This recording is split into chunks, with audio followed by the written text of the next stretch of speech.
Israel ने air strike किया recently Lebanon का बेरूत सिटी पर। एंड सबसे बड़ा न्यूज क्या पता है आपको, सीनियर हिजबुल्लाह कमांडर का डेथ हुआ। एंड ये न्यूज इतना ज्यादा वायरल क्यों हो रहा है पता है, क्योंकि ये जो कमांडर है ना, ये बहुत ज्यादा इंपॉर्टेंट ब्रेन है लेबनान के लिए। अगर अब 2 दिन पहले देखेंगे 25 सितंबर पर भी एयर स्ट्राइक किया था इसराइल ने, 600+ पीपल का डेथ होने का न्यूज आया था एंड तक। अब कुछ मूवमेंट का एयर स्ट्राइक पे इतने ज्यादा लोगों की जान चले गए, so that you can understand किस लेवल पर अटैक करा गया था। एंड सिविलियंस का जान बचाने के लिए कोई भी वार्निंग पहले नहीं दिया गया। एंड फिर आज 27 सितंबर एक बड़ा एयर स्ट्राइक किया गया वेस्टर्न लेबनान का इस एरिया में। एंड सबसे बड़ा न्यूज है जो इसी एयर स्ट्राइक पर मोहम्मद हुसैन सरूर, इसका डेथ हो गया। एंड ये है हिजबुल्लाह का एरियल फोर्सेस कमांडर। अब अभी आप बोलेंगे जो ऐसा बहुत सारे कमांडर्स का डेथ हुआ, मगर इसका बात इतना क्यों किया जा रहा है, ठीक है।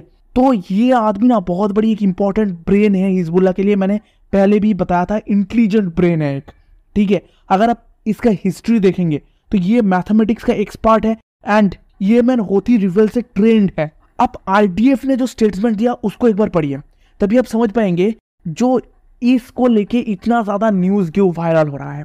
आईडीएफ ने बोल रहा है यहाँ पर, he was one of the project leaders for the production of unmanned aerial vehicles in Lebanon, established sites to create explosive and drones in Lebanon, some of which were located under the civilians buildings in the capitals and others areas in Lebanon। मतलब ये आदमी Lebanon का explosive मतलब bombs, rocket missiles and hi-tech drones manufacturers का project leader था।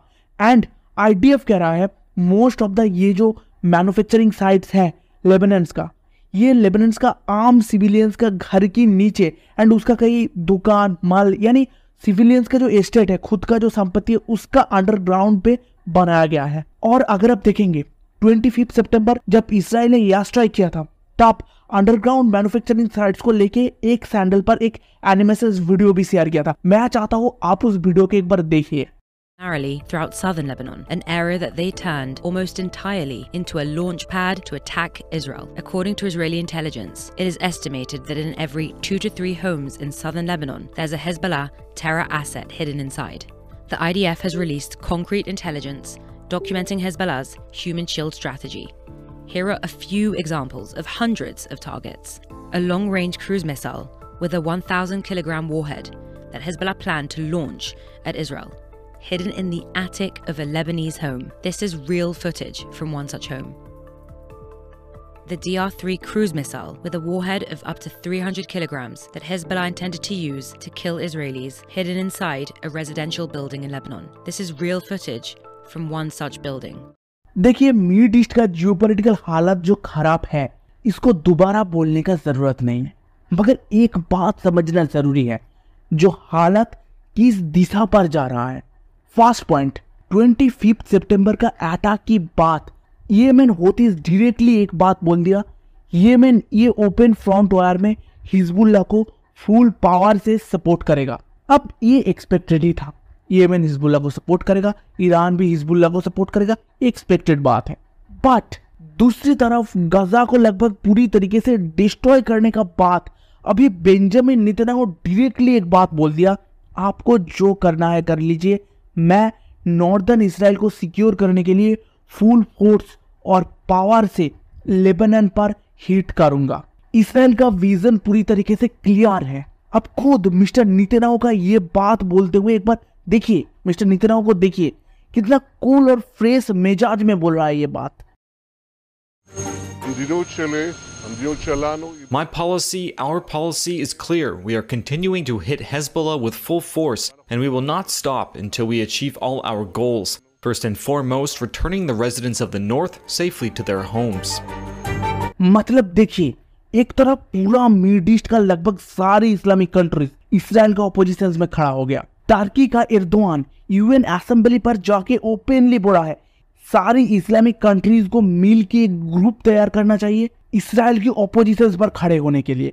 वो बात अलग है, जो ऐसा कुछ पॉसिबल है भी या नहीं भी इन फ्यूचर, वो अलग बात है।